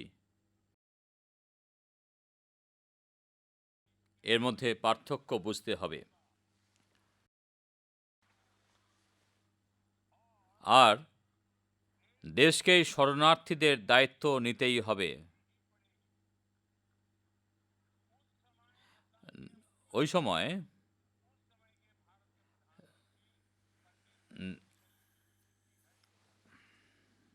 নেহরু লিয়াকত চুক্তির পর 1950 সালের 5ই নভেম্বর এই সভা কক্ষে দাঁড়িয়ে নেহরুজি বলেছিলেন,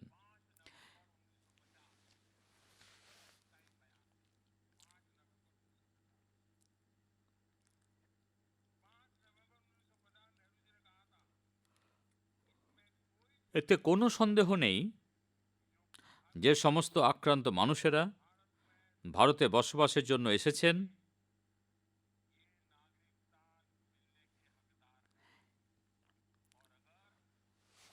এতে কোনো সন্দেহ নেই। এটা যদি আইনসম্মত না হয় তাহলে আইনে পরিবর্তন আনা উচিত। 5 নভেম্বর 1950 সালে 1963 সালে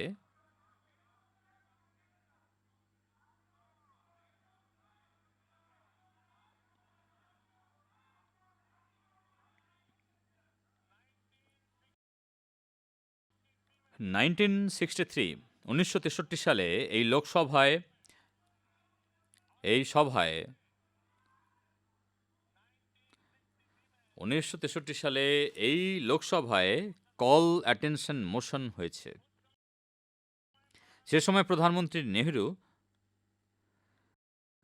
তৎকালীন বিদেশমন্ত্রীর দায়িত্বেও ছিলেন। প্রস্তাবের জবাবে বিদেশ প্রতিমন্ত্রী শ্রী দীনেশজি যখন বলছিলেন, তার বক্তব্যের শেষ দিকে নেহরুজি একটি সংশোধনী টিপ্পণীতে বলেছিলেন, পূর্ব পাকিস্তানের প্রশাসন সেখানকার হিন্দুদের ওপর সাংঘাতিক চাপ সৃষ্টি করছে।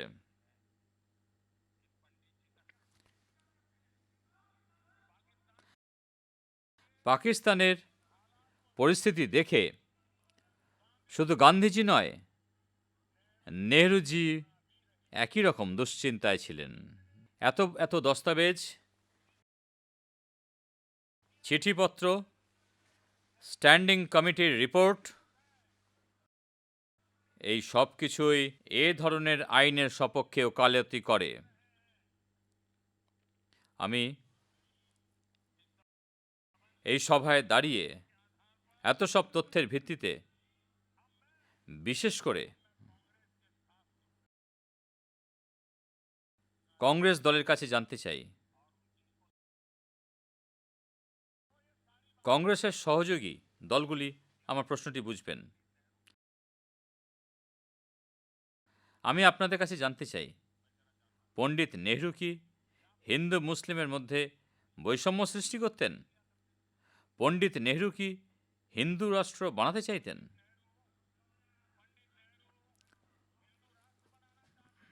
আমি আপনাদের কাছে জানতে চাই, কি পণ্ডিত নেহরু কি হিন্দু রাষ্ট্র বানাতে চাইতেন?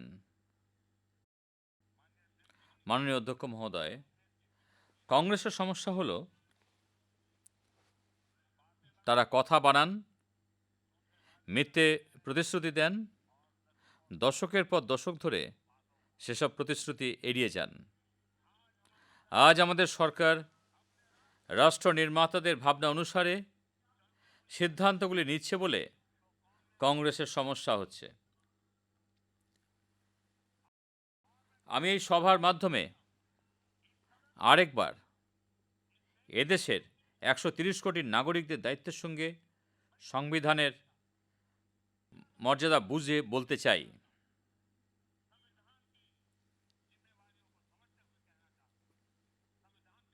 সংবিধানের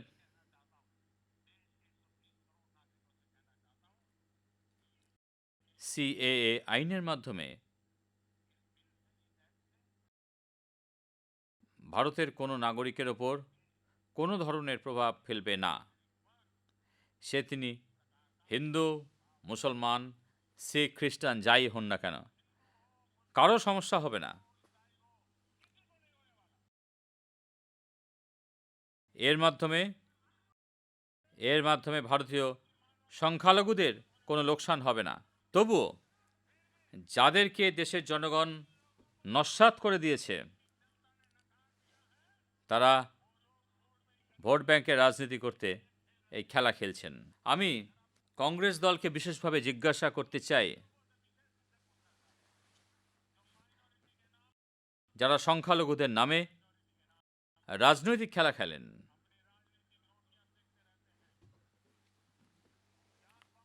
কংগ্রেস কি 1984 সালে দিল্লির দাঙ্গা মনে আছে?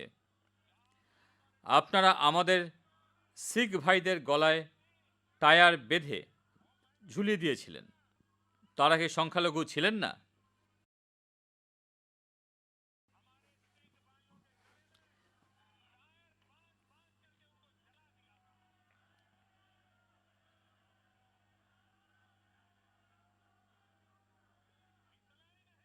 শুধু তাই নয়, শিখ দাঙ্গায় অভিযুক্ত ব্যক্তিকে আপনার মুখ্যমন্ত্রীর পদে বসিয়ে দেন।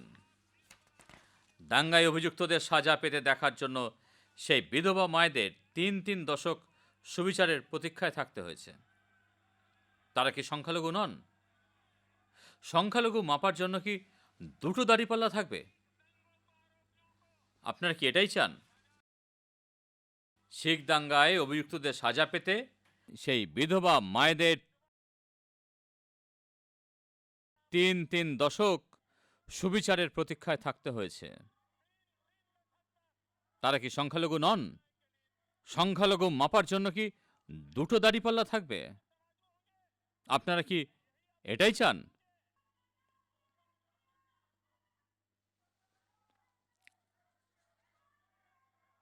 মাননীয় অধ্যক্ষ মহোদয়, কংগ্রেস দল এত বছর দেশ শাসন করেছে, আজ দেশের দুর্ভাগ্য হলো যাদের কাছে দায়িত্বশীল বিপক্ষরূপে দেশের প্রত্যাশা ছিল, তারা আজ ভুল পথে এগিয়ে যাচ্ছেন। এই পথ আপনাদেরকেও সমস্যায় ফেলবে, দেশকেও সংকটের মধ্যে ফেলে দেবে।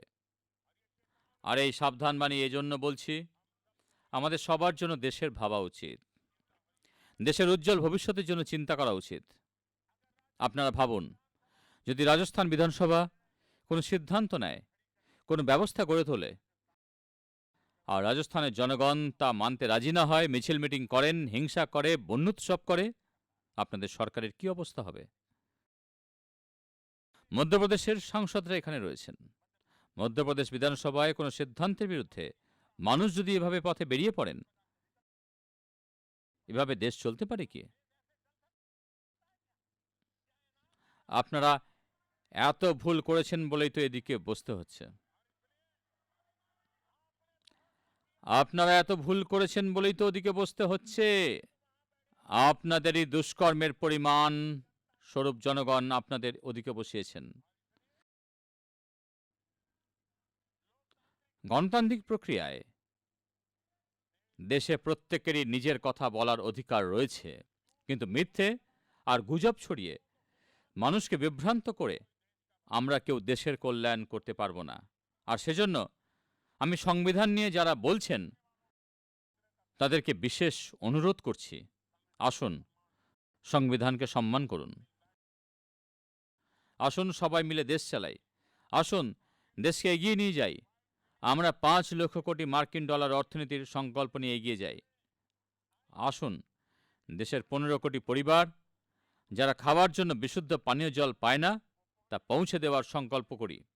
আসুন দেশের প্রত্যেক গরিবকে পাকা বাড়ি করে দেওয়ার জন্য মিলেমিশে কাজ করি।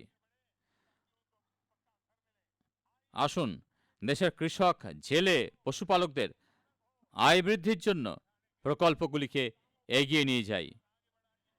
আসুন প্রত্যেক পঞ্চায়েতে ব্রডব্যান্ড সংযোগ পৌঁছে দিই।